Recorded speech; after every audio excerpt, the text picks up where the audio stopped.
આજ રોજ રાજકોટ જિલ્લાની સેન્સ પ્રક્રિયાની શરૂઆત થઈ છે. રાજકોટ જિલ્લાની સેન્સ બે ઝોનમાં વહેંચવામાં આવી છે.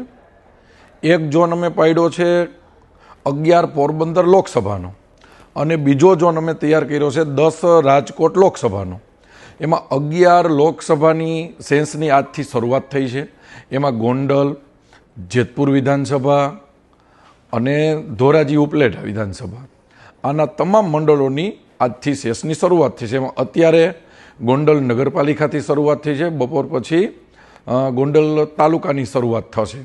અને ભારતીય જનતા પાર્ટીના પ્રદેશે જે રીતે નિર્ણય લીધો છે એ રીતે પ્રદેશની અમારી ટીમ અને ખૂબ જ ભારતીય જનતા પાર્ટીના સિનિયર આગેવાન રાકેશભાઈ શાહ, અમદાવાદ પૂર્વ ધારાસભ્ય શ્રી કૌશલ્ય કુંવરબા, ગુજરાત પ્રદેશના સિનિયર આગેવાન, તેમજ યુવા ભાજપના અને યોગ બોર્ડના અમારા યુવક બોર્ડના ચેરમેન હતા કૌશલભાઈ દવે, આવી રીતે ખૂબ જ સિનિયર આગેવાનો આજે ભારતીય જનતા પાર્ટી રાજકોટ જિલ્લામાં સેન્સ પ્રક્રિયામાં આવ્યા છે.